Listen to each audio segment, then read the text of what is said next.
Human future को लेकर के एक कॉमन बिलीफ ये है कि डिस्टेंट फ्यूचर में जब ह्यूमंस एक स्पेस फियरिंग स्पीशीज बन जाएंगे तो हो सकता है अलग अलग ह्यूमन कम्युनिटीज़ में इंटरगैलेक्टिक लेवल पे एक वॉर हो, something like a star war.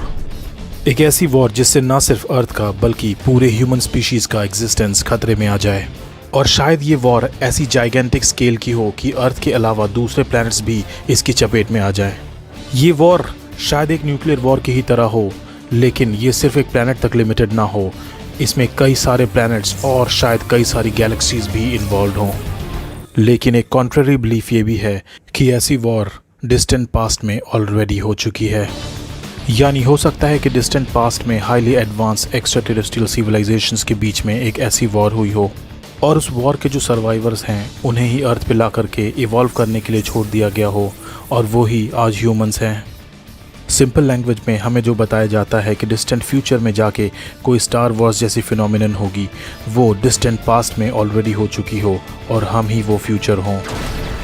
बहुत सारी एंशिएंट सभ्यताओं में ऐसे इंटरगैलेक्टिक वॉर्स का जिक्र हुआ है जो डिस्टेंट पास्ट में हुई थी। सनातन सभ्यता में भी ऐसे कई सारे एंशिएंट वॉर्स का जिक्र हुआ है जो गैलेक्टिक लेवल पे हुई थी। ऐसे हाईली एडवांस एक्स्ट्राटेरेस्ट्रियल स्पीशीज़ का जिक्र है जो कि स्पेस फियरिंग थे, जिन्हें हम देवता और असुर बोलते थे। देवताओं और असुरों के बीच में हुए वॉर्स का जिक्र है।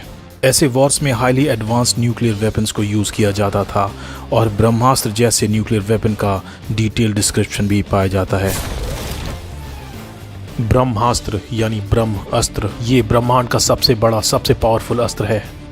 इसके अंदर इतनी शक्ति है कि ये पूरे ब्रह्मांड को भी डिस्ट्रॉय कर सकता है।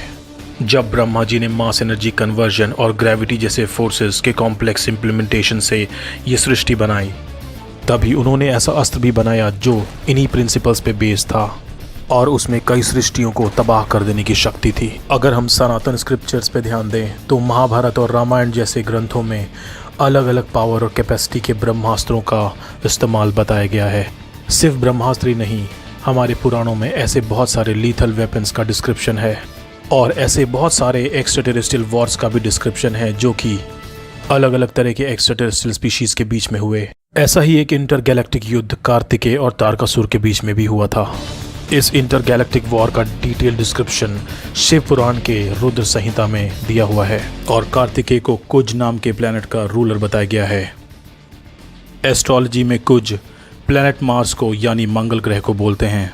तो ऐसा हाईली पॉसिबल है कि कार्तिकेय और तारकासुर के बीच में जो वॉर हुई थी वो मंगल ग्रह पे हुई हो।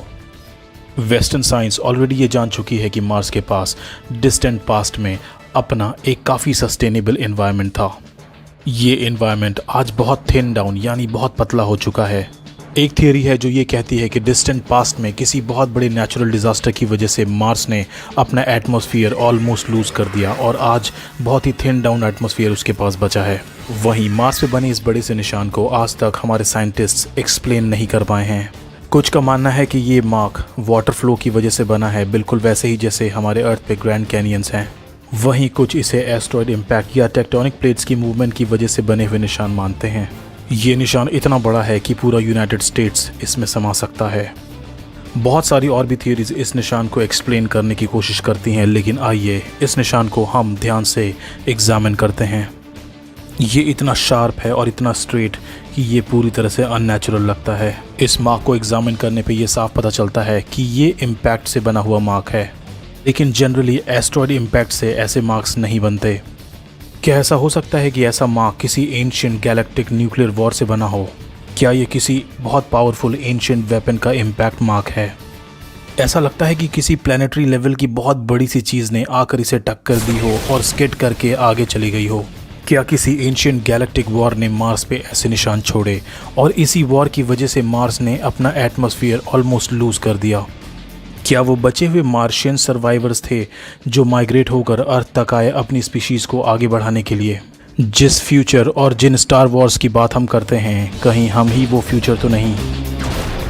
क्या हम ही उन एंशिएंट गॉड्स के सर्वाइवर्स हैं?